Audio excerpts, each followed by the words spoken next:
இன்றே டவுன்லோட் செய்து உங்கள் ஃபேவரட் ஷோக்களை என்ஜாய் பண்ணுங்க. சண்முகம், நீ சொன்னபடியே எல்லா கோயில் நிர்வாகியும் வர சொல்லிட்டேன். நான் முன்னாடியே போய் எல்லாம் ஏற்பாடு பண்றேன். நீ வந்துடுறியா? ஆமாமா, வந்துடுதோம். ஏய், கோவிலுக்கா? அங்க என்ன நடக்க போகுது? உன் பிளான் தான் என்ன? இல்லை, உனக்கு தெரியாத பிளான் என்ன இருக்கு?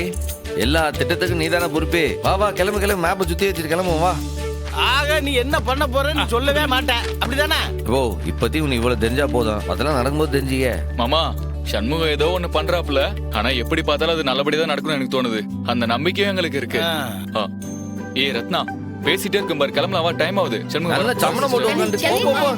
பை கனி. மைனி. சீக்கிரம் போல. போ போ போ. Bye bye. சரிண்ணே, நாங்க கிளம்புங்க. பை. எல்லாருக்கும் பை. வரேன் பரணி. இல்லை, நீ என்ன உட்கார்ந்துட்டே இருக்க? ஊர்காரெல்லாம் காத்துட்டு இருக்கா. வா, எப்போ நாங்க போயிட்டு வந்துட்டோம். போயிட்டோம்.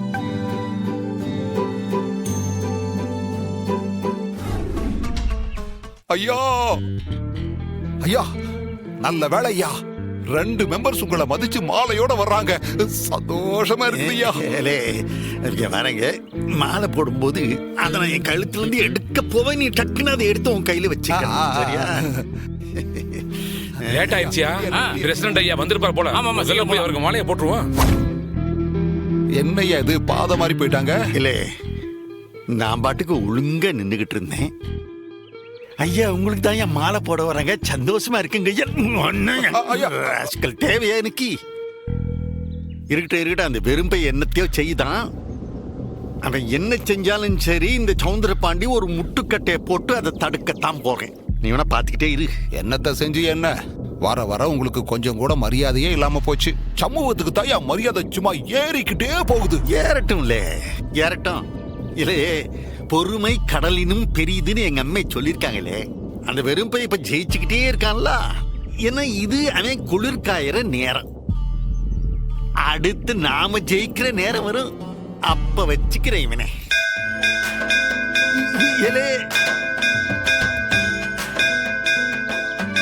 பத்தியா, மண்ணி அடிக்குது பத்தியா?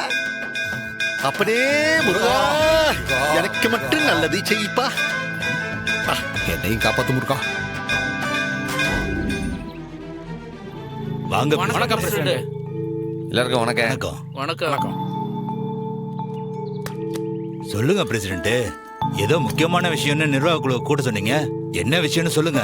முதல்ல எல்லாருக்கும் வணக்கம். வணக்கம். நான் அழைச்சதை மதிச்சு எல்லாரும் வந்ததுக்கு ரொம்ப சந்தோஷம்.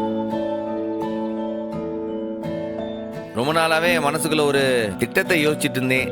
கடந்த 1 வாரமா அந்த திட்டத்தை பத்தி தீவிரமா யோசிச்சு தெரிஞ்சவங்க கிட்ட கலந்து ஆலோசனை கேட்டு அது சம்பந்தமா விவாதம்லாம் செஞ்சு இப்போ முழுமையா ஒரு திட்டமா கொண்டு வந்திருக்கேன். அதைத்தான் ஊர் பெரியவங்களாங்கண்ணா நீங்க அதை கேட்டுட்டு ஆதரவு தருவீங்க அப்படின்ற நம்பிக்கையோட வந்திருக்கேன். இல்லையே சனியா ஐயா, எதுக்குல முளை நீளத்துக்கு பில்டப்? திட்டம் என்னன்னு டீட்டெயில்ஸ் சொல்லணும்ல, சொல்லு. சொல்லுங்கப்பா. போன வாரம் நம்ம மெம்பரு அங்கமுத்தண்ண இறந்தாரு, அது ஞாபகம் இருக்கா? பாவம், வாழ வேண்டிய வயசு, என்ன பண்றது? படக்குன்னு நெஞ்சு வலி வந்து செத்து போயிட்டாப்ல. இப்படி சின்ன வயசுல சாவரவங்களுடைய எண்ணிக்கையும் போதுமான மருத்துவ வசதியும் இல்லாம சாவரவங்களுடைய எண்ணிக்கை அதிகரிச்சுட்டு வருதே, அதெல்லாம் கவனிக்குதீங்களா? ஆமா பிரசிடண்ட், யார மதுரை கொண்டு போனாலும் 1 மணி நேரத்துக்கு முன்னாடி வந்திருந்தா காப்பாத்திருக்கலாம்னு அந்த டாக்டர் சொல்றாரு. நாம என்ன மதுரைக்கு ஒவ்வொரு தடையும் பிளைட்ல கூட்டு போக முடியும்?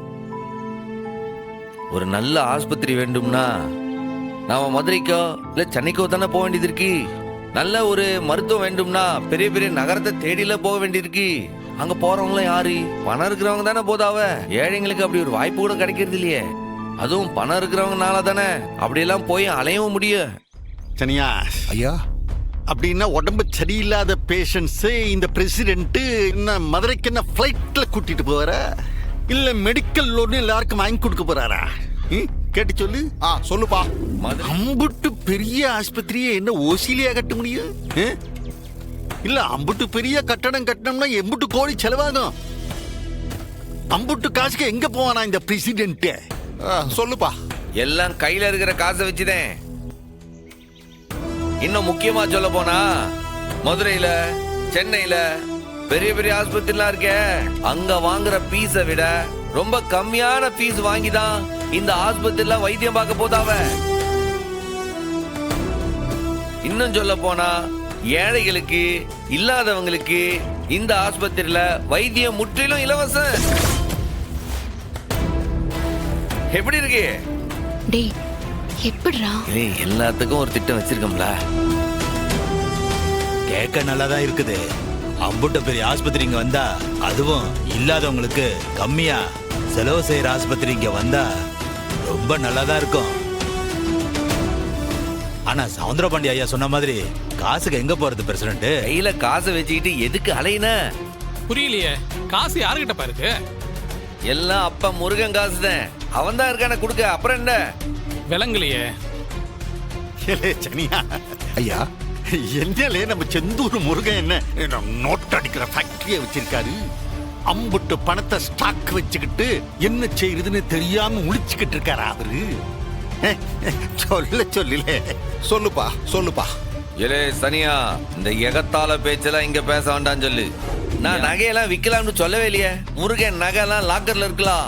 லாக்கர்ல இருக்கிற நகைய அப்படியே பேங்க்ல அடமானம் வச்சா வட்டி ரொம்ப கம்மி. அந்த பணத்தை வாங்கி ஆஸ்பத்திரி கட்டி அந்த ஆஸ்பத்திரியில வர்ற வருமானத்தை வச்சு அப்ப நகையெல்லாம் மீட்டுலாம்ல. அருமையான திட்டமா இருக்கு பிரசிடண்ட். ஆஸ்பத்திரியில வர வருமானத்தை வச்சு நகையை மீட்டா நகையும் அப்படியே இருக்கும், நமக்கு ஆஸ்பத்திரி மிச்சமா போயிடும். நல்ல ஐடியாவா இருக்கு பிரசிடண்ட். அதுதான் நான் சொல்லுதேன். அதை விட்டு இருந்தாலும் கண்டதையும் பேசிட்டு இருக்காவ. நீயா அவனோட க்ளோஸ் ஃப்ரெண்ட நீயே? என்னலே என்னத்த நல்ல ஐடியா? இவரு எப்படி சொல்றாரு? இல்லையா, அவன் ஏழைகளுக்கு ஆஸ்பத்திரி கட்டுறேன்னு சொன்னான். அதுவும் மலிவான வைத்தியம்னு சொன்னான். இல்ல, ஆனா அந்த ஆஸ்பத்திரி கடன் அடைக்கிறதுக்கே எங்கிட்ட இருந்து வருமானம் வரும். அன்னாட கூலி வேலைக்கு போறவங்க அதுல இருந்து வர்ற 5-10 வச்சுக்கிட்டு எப்படி அவ்வளோ கடன் அடைப்பான்? நடக்கிறத பேசுங்க, எல்லாரும் டைமையும் வேஸ்ட் பண்ணிக்கிட்டு. நல்ல கேள்வி கேட்டீரு முன்னாள் பிரசிடண்ட். அதுக்கு நான் என்ன சொல்ல வந்தேன், என் பொண்டாட்டி வைத்தியத்துக்கு வாரம் நான் மதுரை கூட்டிட்டு போயிட்டு இருக்கேன். அந்த காசை எடுத்து ஆஸ்பத்திரி கொடுத்தா அலைச்சலும் மிச்சம், என் பொண்டாட்டி நல்லா குணமாயிருவா. ரொம்ப சந்தோஷமா இருக்கு பிரசிடண்ட். ஆமாண்ணே, இந்த மாதிரி ஏராளமான உசுரை இந்த ஆஸ்பத்திரி மூலமா நம்ம காப்பாத்தலாம் இல்லையா? அது மட்டும் இல்லாம இந்த ஆஸ்பத்திரியுடைய நிர்வாகத்தை என் மனைவி டாக்டர் பரணி தான் எடுத்து நடத்த போதாவ. ஏற்கனவே அவங்க நம்ம ஊர்லயே கிளினிக்கை வச்சு நம்ம ஊர்காரங்க எல்லாருக்கும் மருத்துவம் பாக்குதாவ. எல்லார பத்தி அவங்களுக்கு நல்லா தெரியும். அவங்க தலைமை ஏற்று இந்த மருத்துவமனையை நடத்துறதா சிறப்பா இருக்கேன். நம்ம உலகத்துல இருக்கிற கோடான கோடி முருக பக்தர்கள் நம்ம செந்தூர் முருகனை தேடி மட்டும் நம்ம ஊருக்கு வரப்போறது கிடையாது. செந்தூர் முருகன் ஆஸ்பத்திரிக்காகவும் நம்ம ஊருக்கு வரப்போதாவ.